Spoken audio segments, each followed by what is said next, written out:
D'abord, j'aimerais remercier les représentants de l'Université de Kyoto de m'avoir invité.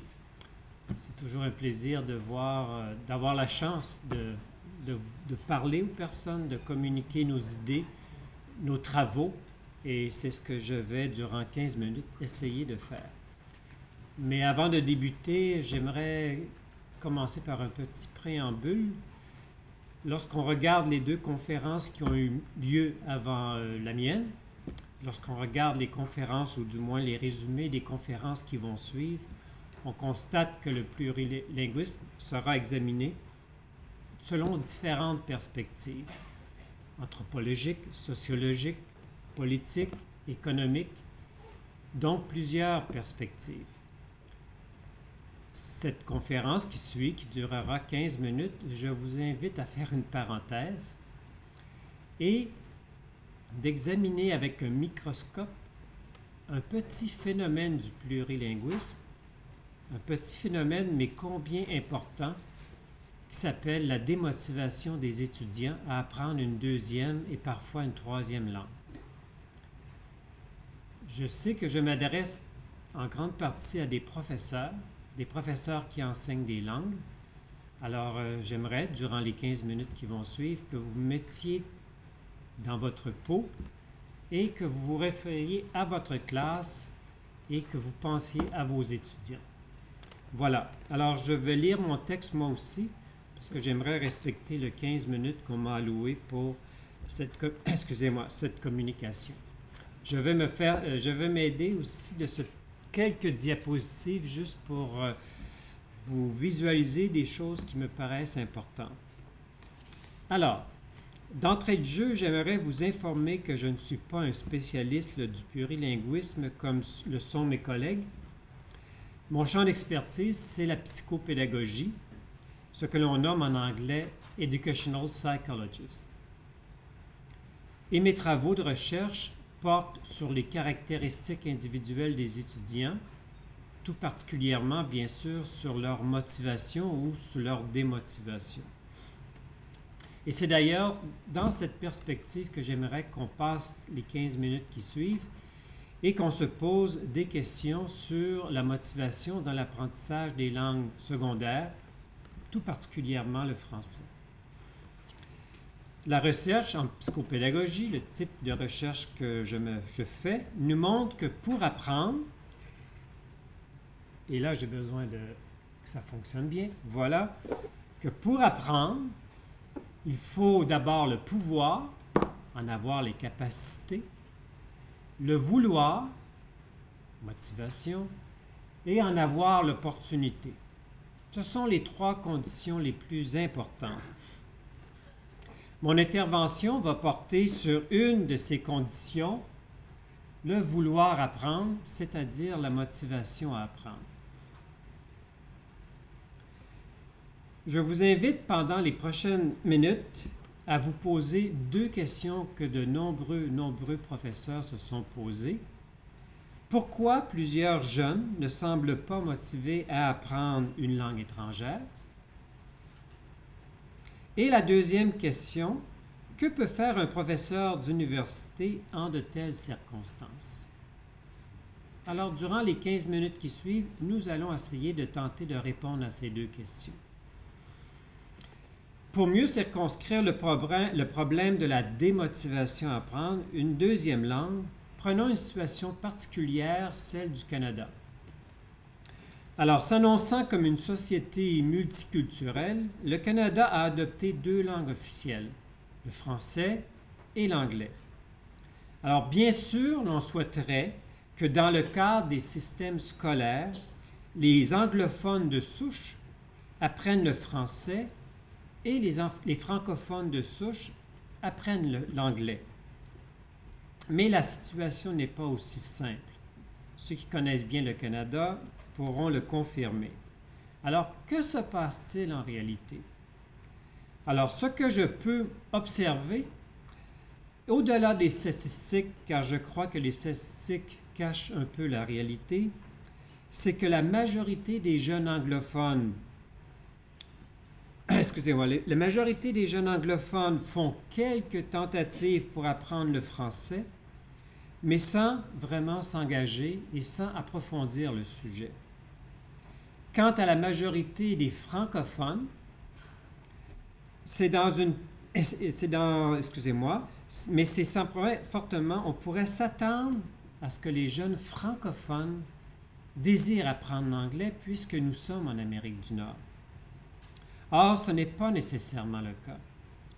Les francophones vivant dans les régions éloignées des grands centres urbains rechignent souvent à apprendre l'anglais à l'école, prétextant que cela ne leur est pas utile dans la vie courante, bien sûr, et que de toute façon, ils sont protégés par des lois linguistiques que la province de Québec a mises en place. Cette démotivation est pour le moins surprenante lorsqu'on sait que le Québec est le seul îlot francophone dans une Amérique où l'anglais est omniprésent. Alors, comment peut-on alors expliquer la démotivation de ces jeunes Québécois et comment peut-on comprendre celle qui manifeste un grand nombre de jeunes dans d'autres pays à l'égard de l'apprentissage de la langue seconde? Alors, le modèle de psychopédagogie sur lequel je travaille depuis 25 ans peut nous aider, je pense, à répondre à cette question. Il porte sur la motivation des étudiants à accomplir des activités d'apprentissage dans les classes de français et de français langue seconde. Dans notre modèle,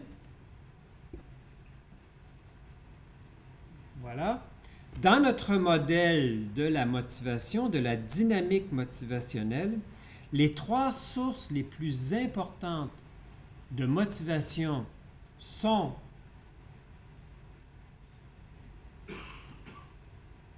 je devrais avoir un petit G, mais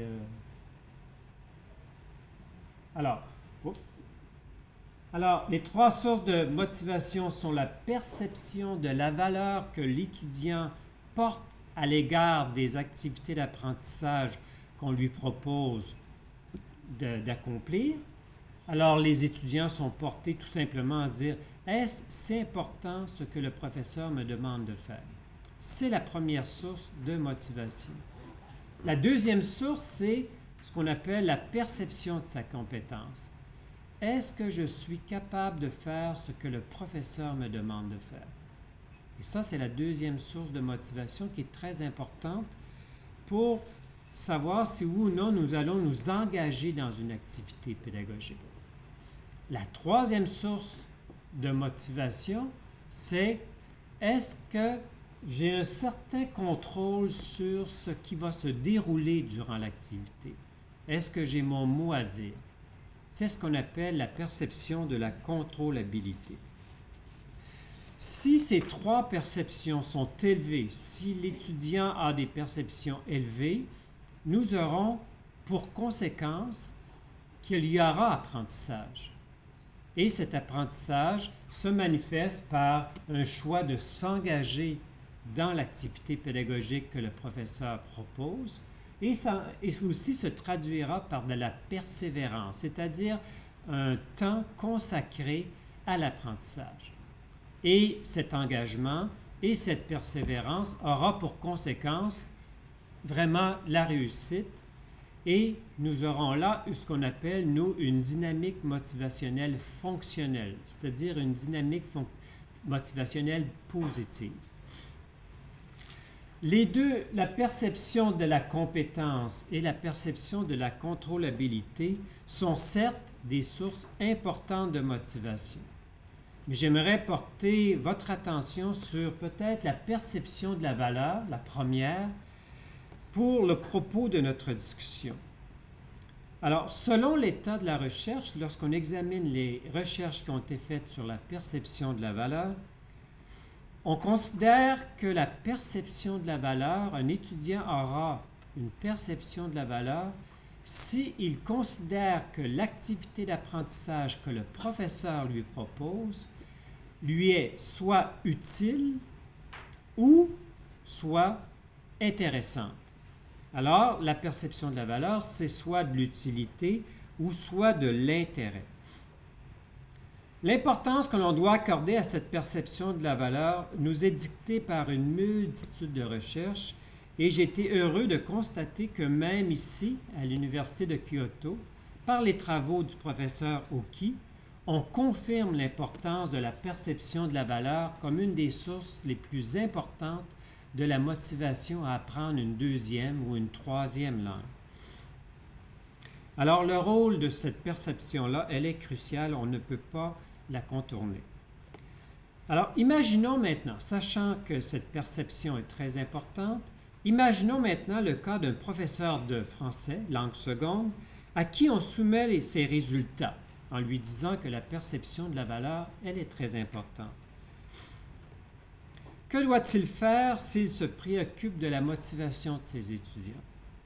Sachant que l'utilité et l'intérêt sont à l'origine de la perception de la valeur, la première question qu'il va se poser, c'est est-ce que mes étudiants perçoivent l'utilité des activités d'apprentissage de français langue seconde que je leur propose? Et moi, je pense que s'il posait cette question à ses étudiants, la majorité d'entre eux lui répondraient probablement oui pour obtenir notre diplôme, mais peu ou pas pour la vie courante et pour notre future profession. Cette réponse ne surprendrait pas, à mon avis, le professeur qui aurait posé cette question, car il sait que la bataille sur l'utilité de la langue française, tout en n'étant pas perdue, est difficile à mener, et surtout contre l'anglais. Et conclurait rapidement que s'il désire persuader ses étudiants à l'utilité du plurilinguisme, et tout particulièrement du français, il faut que les contextes économiques, sociaux, culturels dans lesquels vivent ces derniers, ces étudiants, viennent appuyer son discours, car de nos jours, je pense que dans la plupart des pays, du moins dans les pays occidentaux, les jeunes ne sont pas comme nous, ils ne se laissent pas facilement convaincre par un discours autoritaire. Alors, s'il est difficile pour ce professeur de convaincre ses étudiants à l'utilité d'apprendre le français, que peut-il faire pour qu'ils accordent de la valeur à ces activités et par ricochet pour qu'ils soient motivés à les accomplir? À notre avis, il lui reste une piste d'intervention, rendre ces activités intéressantes aux yeux des étudiants. La recherche sur la motivation en contexte scolaire peut aider notre professeur à relever ce défi. En effet, de nos jours, on connaît assez bien les conditions motivationnelles qu'une activité d'apprentissage doit remplir pour susciter l'intérêt des étudiants. Je ne décrirai pas ici les 10 conditions motivationnelles que la recherche nous dicte par rapport à la motivation. Ce serait trop long et je le ferai demain dans le cadre, peut-être certaines personnes le seront, dans le cadre du Congrès international sur l'enseignement du français en Asie de l'Est et dans le monde, congrès qui va se dérouler demain. Mais notons rapidement, à titre d'exemple, qu'une activité d'apprentissage sera motivante aux yeux des étudiants si elle leur propose un défi à relever, si elle leur donne des choix à effectuer, si elle est interdisciplinaire, si elle ressemble à ce qu'ils font dans la vie courante, etc., etc. Donc, nous les avons, les conditions motivationnelles que des activités d'apprentissage devraient rencontrer dans les classes au regard de l'apprentissage du français, langue seconde et probablement de l'anglais, d'autres langues. Nous les connaissons, les conditions motivationnelles. Et ça, je pense que c'est un plus par rapport au développement des recherches en psychopédagogie. Les professeurs, donc, peuvent créer des activités d'apprentissage qui remplissent les conditions motivationnelles proposées par les chercheurs et par conséquent intéresser les élèves, les étudiants à apprendre une langue seconde. C'est ce qu'ont fait les professeurs Michel Sagaz et le professeur Idé Hiro dans leur cours de français langue seconde. Je ne connais pas ces professeurs, peut-être qu'ils sont ici présents, mais ils ont écrit un excellent article dans la revue japonaise de didactique du français où ils ont décrit leur activité d'apprentissage. Et laissez-moi quelques minutes pour terminer, pour décrire un peu leur activité qui remplit vraiment toutes les conditions motivationnelles. Alors, leur activité, dans le but d'innover dans leur cours, c'était vraiment une activité d'innovation. Ces deux professeurs ont regroupé des classes et ils ont travaillé en team teaching, c'est-à-dire qu'ils ont enseigné dans la même classe et ont proposé à leurs étudiants une activité d'apprentissage ayant pour but final le tournage d'un court-métrage. Au premier semestre, parce que le cours se déroulait sur 2 semestres, les étudiants ont été invités à se préparer à la réalisation d'un court-métrage en faisant l'étude d'un film français. Alors, comme le disent les deux professeurs dans l'article dont je viens de vous noter, les professeurs disent « L'étude d'un film prépare très bien les étudiants à la création d'un film original. Ils y abordent les techniques d'écriture et le jeu d'acteur. Ils doivent, entre autres, écrire des résumés de scènes, créer des mini-dialogues, imaginer la suite d'une scène, etc. Ils sont aussi régulièrement invités à jouer des petites scènes de film, à travailler leur gestuelle. Les étudiants se concentrent donc non seulement sur les aspects linguistiques du film, mais aussi sur l'atmosphère qui s'en dégage et sur les émotions qu'il suscite. Au deuxième trimestre, alors le premier trimestre, on analyse un film français. Au deuxième trimestre, fort de cette préparation, les étudiants, regroupés en équipes de 6, franchissent finalement les différentes étapes de la réalisation de leur film, telles que la rédaction d'un scénario, de dialogue, de mise au point de la gestuelle, etc. Tout ça, bien sûr, est toujours en français. Il serait trop long de reprendre les étapes dont je viens de vous énumérer, regroupées en... Excusez-moi, il serait trop long de répondre ici... Excusez-moi. Il serait trop long de reprendre ici les étapes de cette activité et de montrer comment chacune d'entre elles remplit l'une ou l'autre des 10 conditions motivationnelles.